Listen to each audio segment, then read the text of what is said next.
Hi dear students, welcome to Alex E Academy. ഈ ഒരു lecture വീഡിയോയിൽ നമ്മൾ പുതിയ ഒരു സബ്ജക്റ്റ് സ്റ്റാർട്ട് ചെയ്യുവാണ്.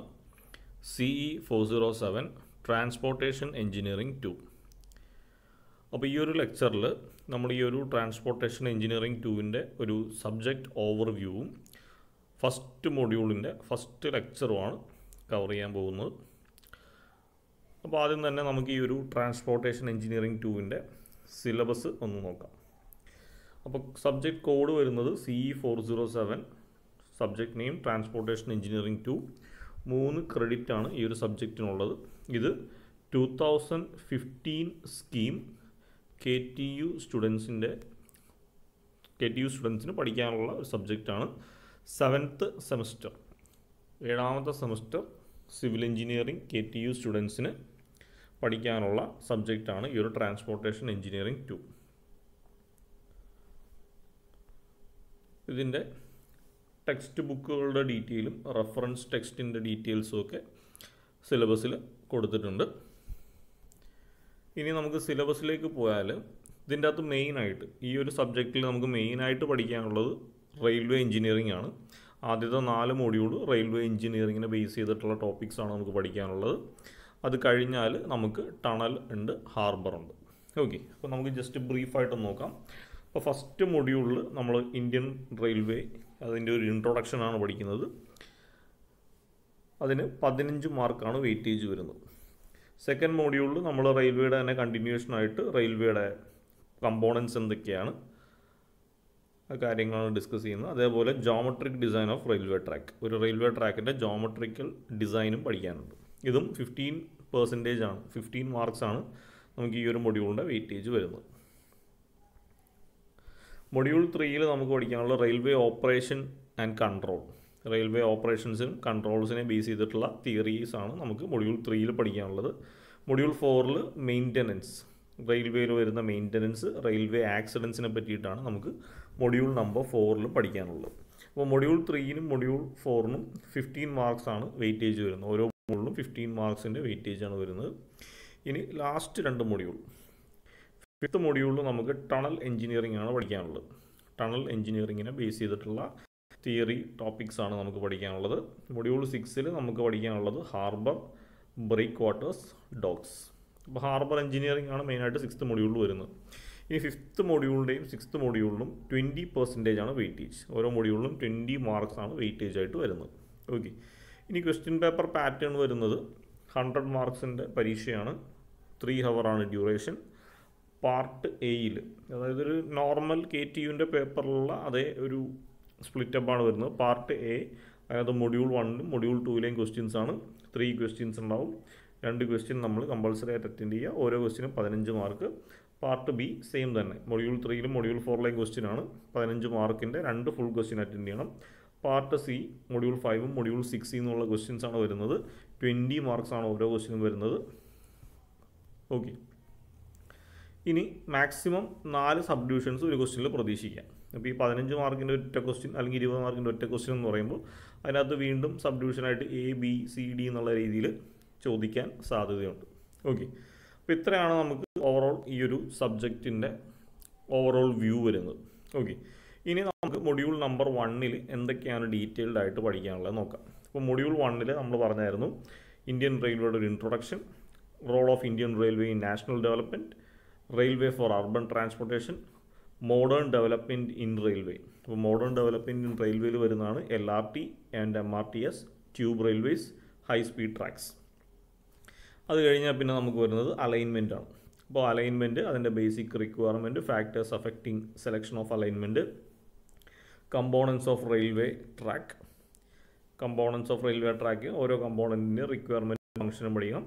പിന്നെ റെയിൽവേ ട്രാക്കിൻ്റെ ടിപ്പിക്കൽ ക്രോസ് സെക്ഷൻ. ഇത്രയും പോയിൻറ്റ്സാണ് നമ്മൾ ഫസ്റ്റ് മൊഡ്യൂളിൽ പഠിക്കാൻ വരുന്നത്. ഇത് ആക്ച്വലി ഒരു സിമ്പിൾ മൊഡ്യൂളാണ്, ഫുൾ തിയറി പോർഷൻസ് ആണ്. നമുക്ക് ഇതിനകത്ത് പ്രോബ്ലം ആയിട്ടൊന്നും വരുന്നില്ല. ഓക്കെ, അപ്പോൾ നമുക്ക് ഫസ്റ്റ് ലെക്ചർ, മൊഡ്യൂൾ 1ലെ ഫസ്റ്റ് ലെക്ചർ എന്നുള്ള രീതിയിൽ നമുക്ക് ഇൻട്രൊഡക്ഷൻ ടു ഇന്ത്യൻ റെയിൽവേ എന്ന് പറയുന്ന ടോപ്പിക്ക് സ്റ്റാർട്ട് ചെയ്യാം.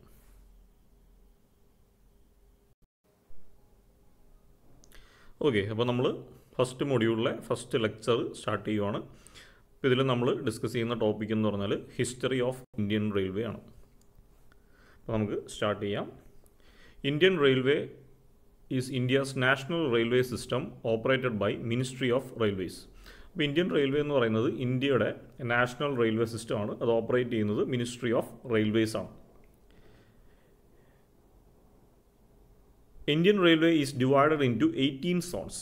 ഇന്ത്യൻ റെയിൽവേ നമ്മൾ 18 സോൺസ് ആക്കിയിട്ടാണ് ഡിവൈഡ് ചെയ്തേക്കുന്നത്.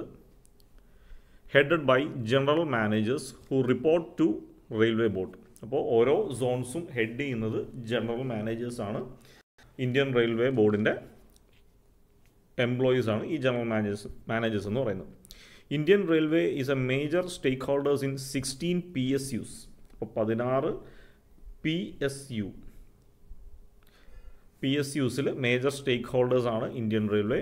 Indian railway offers housing and runs its own hospitals, schools and sports facility for the welfare of it staff. Indian railway അതിൽ work ചെയ്യുന്ന സ്റ്റാഫിന് വേണ്ടിയിട്ട് ഹൗസിംഗ് ഫെസിലിറ്റി പ്രൊവൈഡ് ചെയ്യുന്നുണ്ട്. Hospitals, schools, sports facilities ഒക്കെ provide ചെയ്യുന്നുണ്ട്.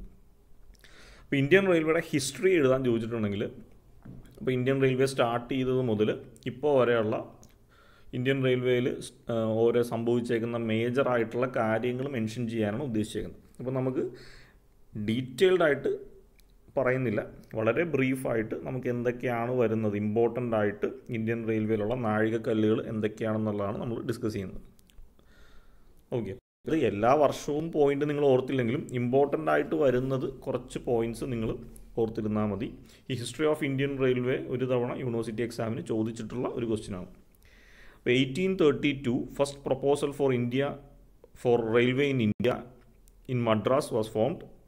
This reminded A dream on paper. അപ്പോൾ 1832 Indian റെയിൽവേയുടെ ആദ്യത്തെ പ്രൊപ്പോസൽ പുട്ട് ഫോർവേഡ് ചെയ്തത് മദ്രാസിലായിരുന്നു. ഇത് ആക്ച്വലി ഒരു ഡ്രീമായിരുന്നു. പേപ്പറിൽ നമ്മൾ പ്രൊപ്പോസലായിട്ട് കൊടുത്തൊരു ഡ്രീമായിരുന്നു ആ ഒരു 1832. 1835 experimental rail line at Chitrapet in Madras. അപ്പോൾ ആദ്യത്തെ ഒരു എക്സ്പീരിമെൻ്റൽ റെയിൽ ലൈൻ ഫോം ചെയ്യുന്നത് 1835 അത് ചിത്രാപേട്ടിലാണ്, മദ്രാസിലുള്ള. 1837 first operational railway from Madras start ചെയ്തു. അത് ഗ്രാനൈറ്റ് ട്രാൻസ്പോർട്ടേഷന് വേണ്ടിയിട്ടാണ് നമ്മൾ ഈ ഒരു റെയിൽവേ സ്റ്റാർട്ട് ചെയ്തത്. അപ്പോൾ 1837 ഫസ്റ്റ് ഓപ്പറേഷണൽ റെയിൽവേ സ്റ്റാർട്ട് ചെയ്തത് മദ്രാസിലാണ്. അത് ഗ്രാനൈറ്റിൻ്റെ ട്രാൻസ്പോർട്ടേഷന് വേണ്ടിയിട്ടാണ് നമ്മളന്ന് യൂസ് ചെയ്തത്. അടുത്തത് 1838 ഫസ്റ്റ് ഇന്ത്യൻ ബിൽഡ് ലോക്കോമോട്ടീവ്. അപ്പോൾ ഇന്ത്യ നിർമ്മിതമായ ആദ്യത്തെ ട്രെയിൻ നമ്മൾ ഫോം ചെയ്തത് 1838. ഇനി 1840 proposal for Bombay and Calcutta railway കൊടുത്തത്. അപ്പോൾ ബോംബെ കൽക്കട്ട റെയിൽവേയുടെ പ്രൊപ്പോസൽ വരുന്നത് 1840. ഇനി 1844 first feasibility study report published. അപ്പോൾ ഇതൊരു ഫസ്റ്റ് ഫീസിബിലിറ്റി ഇന്ത്യൻ റെയിൽവേയുടെ ഫസ്റ്റ് ഫീസിബിലിറ്റി റിപ്പോർട്ട് പബ്ലിഷ് ചെയ്തത് 1844. 1852 ട്രയൽ റൺ ബോംബെ ടു താനെ റൂട്ടിൽ 35 കിലോമീറ്ററിൽ റെയിൽവേ ട്രാക്കിൻ്റെ ട്രയൽ റൺ ചെയ്തത് 1852. ആൻഡ് 1853 ഇത് വളരെ ഇമ്പോർട്ടൻ്റ് ആണ് ഇന്ത്യൻ റെയിൽവേയിൽ. 1853 April 16 first train Bombay to Thane വരെയുള്ള ഫസ്റ്റ് ട്രെയിൻ സ്റ്റാർട്ട് ചെയ്തത് 1853. 1854 in August 15 first passenger train Howrah to Hooghly വരെയുള്ള ഫസ്റ്റ് പാസഞ്ചർ ട്രെയിൻ സ്റ്റാർട്ട് ചെയ്തത് 1854. 1862 first double decker coach in India perhaps in the world. അപ്പോൾ 1862 ഇന്ത്യയിലെയും ലോകത്ത് തന്നെയും ആദ്യത്തെ ഡബിൾ ഡെക്കർ കോച്ച് സ്റ്റാർട്ട് ചെയ്തത് 1862. അടുത്തത് 1872 AC കോച്ച് ഇൻട്രൊഡ്യൂസ് ചെയ്ത വർഷമാണത്. 1873 first meter gauge service from Delhi to Rewari. എന്താണ് മീറ്റർ ഗേജ് എന്നുള്ളതൊക്കെ നമ്മൾ ഫർദർ ലെക്ചേഴ്സിൽ പഠിക്കുന്നുണ്ട്. 1877 Indian railway conference association form ചെയ്തു. 1880 ഡാർജിലിംഗ് ഹിമാലയ റെയിൽവേസ് ഫോം ചെയ്തു. 1802 electric trams began operation in Calcutta. എന്താണ് ട്രാംസ് എന്നുള്ളത് നമ്മൾ ഇനിയുള്ള ലെക്ചേഴ്സിൽ പഠിക്കുന്നുണ്ട്. അപ്പോൾ 1902 ഇലക്ട്രിക് ട്രെയിൻസ് കൽക്കട്ടയിൽ ഓപ്പറേഷൻ ആരംഭിച്ചു. 1939 അത് വേൾഡ് വാർ 2 ഒരു സ്റ്റേജ് ആയിരുന്നു. ആ സമയത്ത് ഇന്ത്യൻ റെയിൽവേയിൽ ഡെവലപ്മെൻറ്റ്സ് ഒന്നും ഇല്ലാത്ത ഒരു വർഷമായിരുന്നു. 1939 മുതൽ. അത് കഴിഞ്ഞ് 1951 zonal grouping of Indian railway began. അപ്പോൾ സോണൽ ഗ്രൂപ്പിംഗ് എന്ന് പറയുമ്പോൾ അതിൻ്റെ അകത്ത് നമ്മൾ 1951 സദേൺ റെയിൽവേ ക്ലാസിഫൈ ചെയ്തു, സെൻട്രൽ റെയിൽവേ ക്ലാസിഫൈ ചെയ്തു, വെസ്റ്റേൺ റെയിൽവേ ക്ലാസിഫൈ ചെയ്തു. അത് കഴിഞ്ഞ് 1952 തൊട്ടടുത്ത വർഷം northern railway, eastern railway, north eastern railway ഒക്കെ ഫോം ചെയ്തു. 1957 research design and standards organisation form ചെയ്തു. 1977 national rail museum opened at New Delhi. 1984 first phase of Calcutta metro start ചെയ്തു. 1991 the hospital train known as life line express started. അടുത്തത് 2002 ഡൽഹി മെട്രോയുടെ work start ചെയ്തു. 2014 first mono rail launch ചെയ്തു. അപ്പോൾ ഇതിത്രയാണ് നമ്മൾ history of Indian railway ചോദിച്ചു കഴിഞ്ഞാൽ നമ്മൾ ഇമ്പോർട്ടൻ്റ് ആയിട്ട് മെൻഷൻ ചെയ്യേണ്ടത്. ഇപ്പോൾ ഇതിൻ്റെ അകത്ത് ഒരുപാട് വർഷങ്ങളും ഒരുപാട് പോയിൻറ്റ്സും നമ്മൾ പറയുന്നുണ്ട്. ഇപ്പോൾ ഇതിൻ്റെ അകത്ത് ഏതെങ്കിലും ഒരു 8 അല്ലെങ്കിൽ 10 പോയിൻറ്റ്സ് എങ്കിലും ഇമ്പോർട്ടൻ്റ് ആയിട്ട് ഓർത്തിരിക്കുക. അപ്പോൾ ഇത് 1832 ഫസ്റ്റ് പ്രപ്പോസൽ, അത് ഇമ്പോർട്ടൻ്റ് ആണ്. ഫസ്റ്റ് ഓപ്പറേഷണൽ റൺ ഇമ്പോർട്ടൻ്റ് ആണ്. 1853 1854 ആക്ടിവിറ്റീസ്, 1862 ആക്ടിവിറ്റി ഇമ്പോർട്ടൻ്റ് ആണ്. ഈ ഒരു AC കോച്ച് ഇൻവെൻറ്റ് ചെയ്തത് ഇമ്പോർട്ടൻ്റ് ആണ്. ഇത് ഇമ്പോർട്ടൻ്റ് ആണ്. ഇലക്ട്രിക് ട്രാംസിൻ്റെ ഓപ്പറേഷൻ ഇമ്പോർട്ടൻ്റ് ആണ്. സോണൽ മാപ്പിംഗ് ഇമ്പോർട്ടൻ്റ് ആണ്. പിന്നെ വരുന്ന ഈ ഒരു 4 പോയിൻറ്റും ഇമ്പോർട്ടൻ്റ് ആണ്. അപ്പോൾ മിനിമം ഇത്രയെങ്കിലും ഓർത്ത് വെക്കുക. ബാക്കിയുള്ളത് നിങ്ങൾ ജസ്റ്റ് ഒരു ഇൻഫർമേഷന് വേണ്ടിയിട്ട് പഠിക്കുക. അപ്പോൾ ഹിസ്റ്ററി ഓഫ് ഇന്ത്യൻ റെയിൽവേ ഒരു തവണ ചോദിച്ചിട്ടുണ്ട്, അതൊരു 4 മാർക്കിനായിരുന്നു ചോദിച്ചത്. അപ്പോൾ ഇത്രയും വളരെ ബ്രീഫായിട്ട് എഴുതിയാൽ മാത്രം മതി.